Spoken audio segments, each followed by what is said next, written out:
Hello, sir. Uh, this is not a well formulated question or anything, but the discussion around bodies kind of disturbed me a little bit, and I kind of sense that it came from a place of privilege because sociopolitically, body has been made the center of discrimination at so many levels. Be it disabled bodies, bodies of color, or queer bodies. So bodies have been made the center of discrimination and is continued to, being made so. Where I'm going with this is, should we kind of acknowledge some kind of limit to spirituality?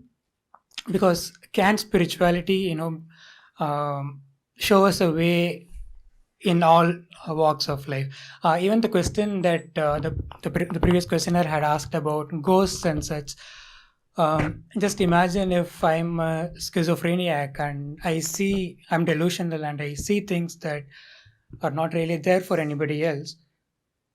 So just because somebody else doesn't see it, it does not, make me make my presence non-existent, right? So again, I'm repeating the question: like, does spirituality have a kind of limit? Should it be, not be sought in certain cases, like social discrimination, or are there places where we have to set this aside and put on? Right. You'll need to converse because there are a lot of things. So I don't think I It's not can. a question per se, like Yeah, you want to discuss. I understand. Because I cannot have a monologue in this. There are a lot of things that you're trying to say. So why do you think that spirituality must have a ceiling somewhere? not a ceiling. What I'm meant to say is, are we kind of giving a misconception that all your answers can be found in spirituality? No. Spirituality does not talk of giving answers. It says the central problem is the I itself. Huh? And there lies the solution.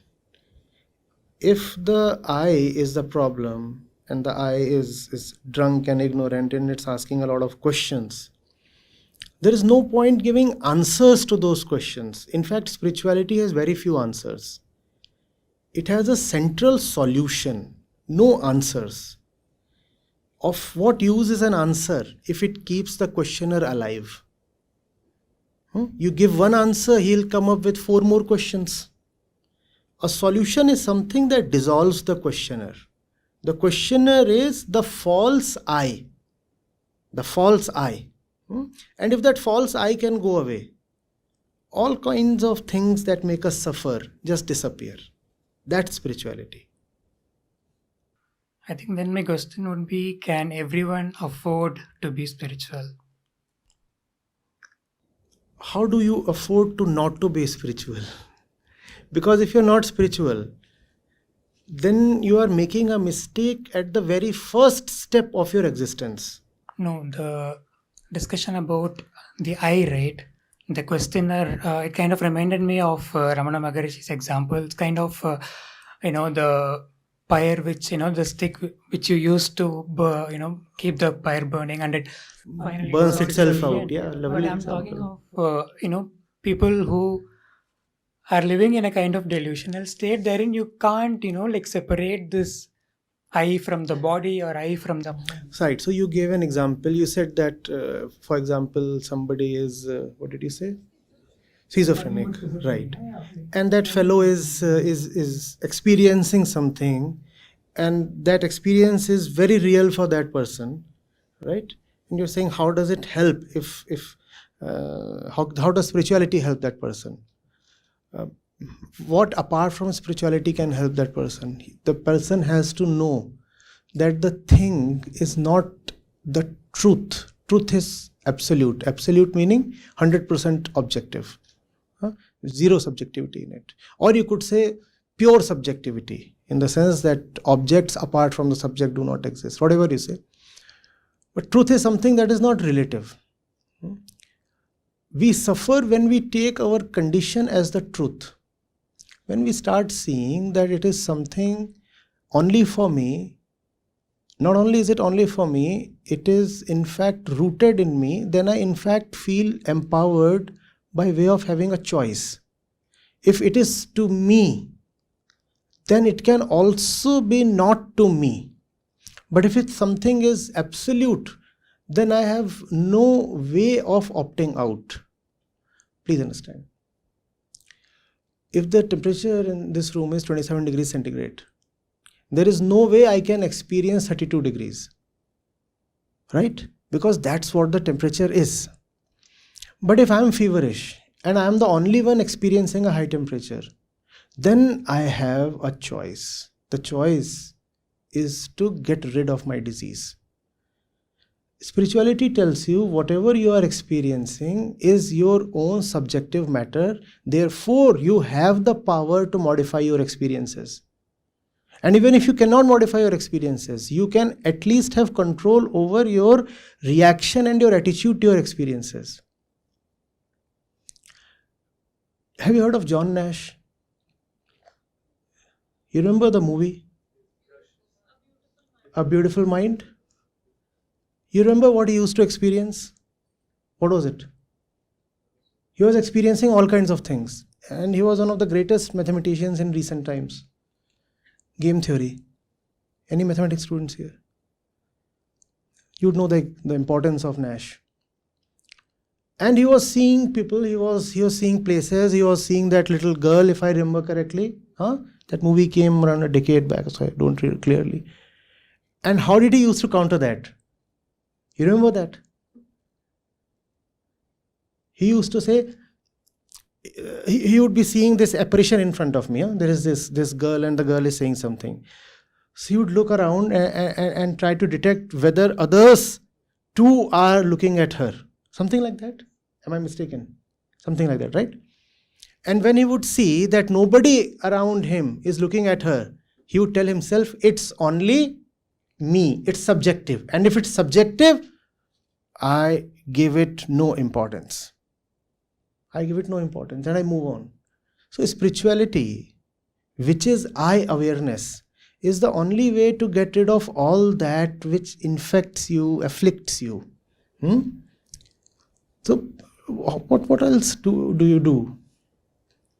I had COVID, and one of the effects of COVID was that I developed tinnitus, rather strong one in one of my ears. So for the initial few weeks or months, I would be searching for the insects around that were making those noise. What is tinnitus? You constantly hear noise in your ear. Now I was used to having perfectly healthy ears, silence when silent. But now there is always a constant buzz, as if you have those insects that come around in the rainy season. So I would actually be looking around. Where's the noise coming from? Where's the noise coming from? Or I would be thinking there is something in the ear that's creating the noise, so I would be trying to clean it up. After a while, I learned. I said it's only me. And if it's only me, how am I trying to fight it? Let it be there. It's doing what it would, and the doctor said it is going to now remain your entire life. Can't be helped. So it can't be helped. Can't be helped. Let the body do what it wants to do. I'll do what I want to do. Even at this moment, there is somebody speaking to me in my ear. Let him speak. I'm speaking to you. Do I have that choice? Do I have that choice? That's what spirituality asks you. Don't you have a choice? Don't you have a choice? Exercise that choice. Why must you needlessly suffer? Why must you be a slave to the body and therefore to the world? You have a choice to be your own master. But I'm sure it's not yet complete. Please continue.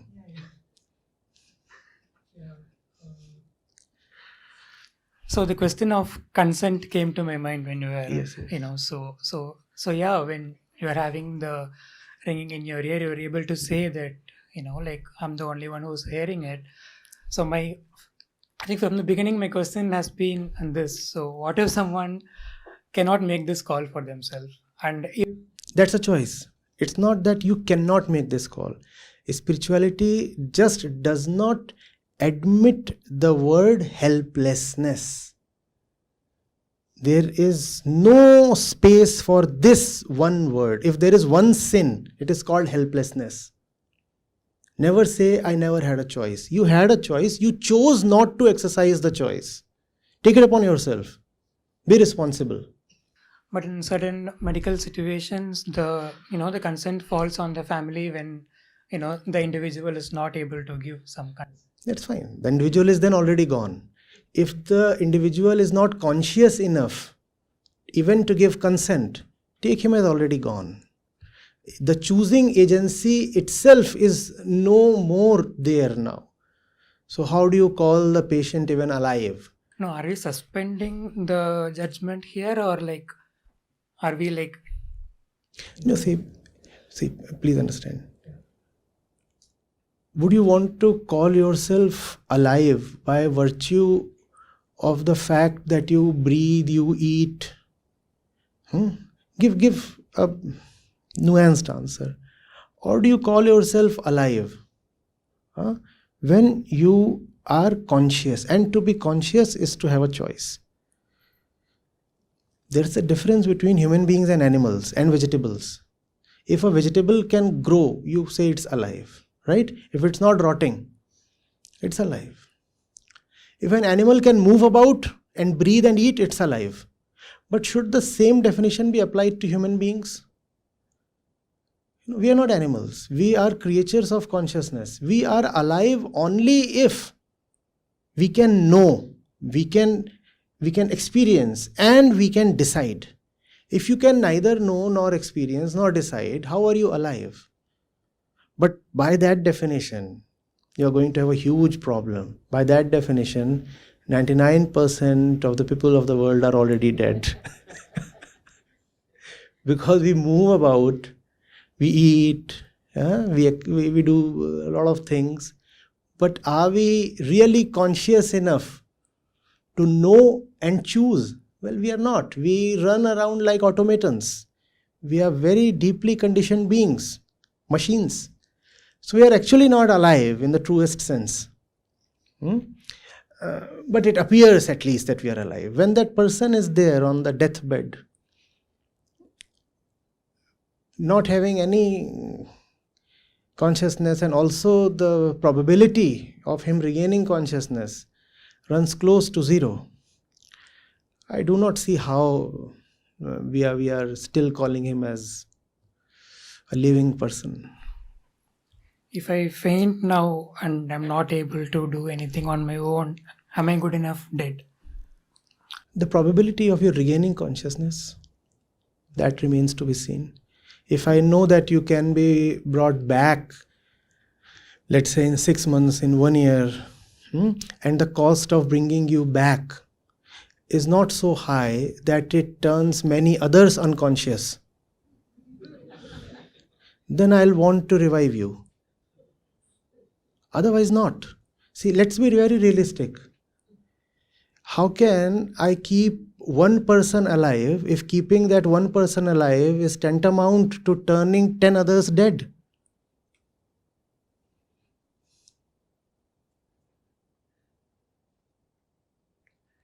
Unless that person is potentially so full of consciousness that even a major possibility of reviving him is sufficient to keep us going.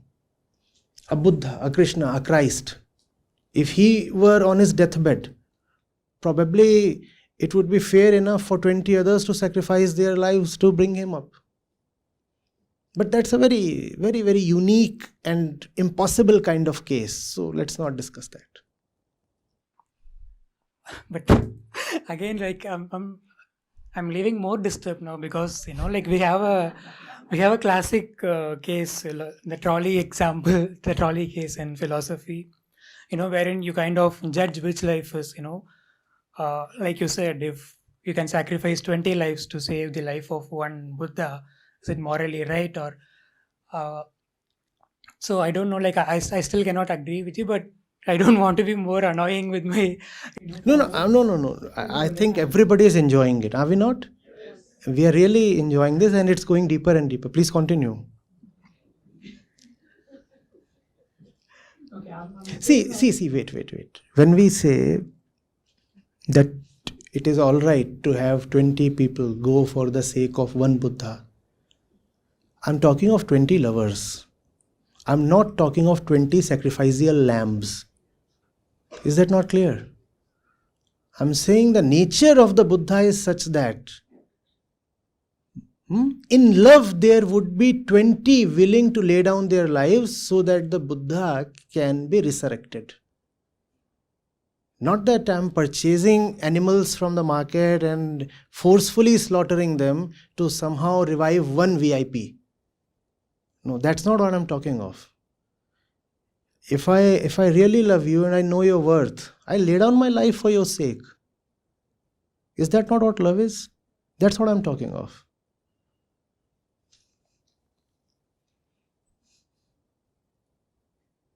And I'm not talking of attachment. I'm talking of knowing your worth and therefore laying down my life.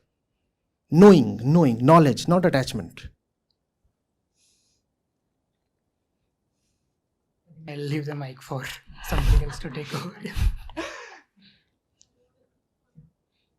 So, the question which was raised before and how you finished, I got motivated actually to continue. So when you were talking about the Buddha and 20 people giving their lives willingly because of love to save Buddha, Christ, Krishna, whatever. So first question which was raised in me is, will Buddha want something like that? Okay. And second question is, you said for Buddha, but is it important? Is it Buddha or me or anybody here? Because I think that those two are quite important questions to talk about. Wonderful. Is it because Buddha is Buddha and because the idea that Buddha will save us after that when he is risen, or Christ or whatever? Or because what is love then? Is it love related to love towards something which is going to somehow save us, no, or help us or do something for us? Right. Or love is giving life, not just life, it doesn't have to be at the ultimate level, okay? But actually the level of sacrifice, which is not anymore a sacrifice because it's done by... Beautiful. So what's love? What's sacrifice? What's love? What's sacrifice? How does the whole thing happen? Who are we? We are conscious entities that seek contentment in consciousness. We want to be more conscious. We want to be absolutely conscious. Our consciousness remains blemished with all kinds of nonsense. We want to give that up. We want to be purer selves. That's who we are. Then what is love? And what is sacrifice? To give that up which impedes your ascension is sacrifice. If there is something that blocks you from rising upwards, it is sacrifice. And that's why sacrifice is no big deal, because you are only giving that up which was anyway unnecessary. In that sense, sacrifice and renunciation are one. What is love? Love is the desire to rise upwards.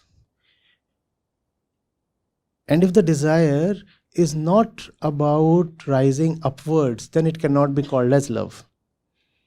You want to be a better and higher self. You have that adulation, that respect towards that which is high up there. That is love. That is the purest definition of love. Is there a want there? Is want that important in that? That wanting exists. You see, there is nobody who does not desire. Is there anybody here who does not desire? In fact, we all would have desired of something or the other even in the last 10 minutes. Right? All desires are in some way forms of love however, unfortunately, perverted forms of love. All desire is for your own betterment. Is that not? You desire something for your own sake. It's just that we do not know what would make us better. So we keep desiring all the useless things. When the desire is right, it is called love. When the desire is about getting something that would actually take you upwards, it is called love. So, there's this beautiful story by O. Henry, if I remember correctly, that husband and wife story where they are a poor couple, and the husband probably wants a wristwatch. O. Henry? O. Henry? Anybody remembers the title? Gift of the Magi. No, not the watch. If somebody would Google, you'll know. But it's a very, very popular story. So we are talking of sacrificing. So what happens is this. So the husband wants a watch, and the wife wants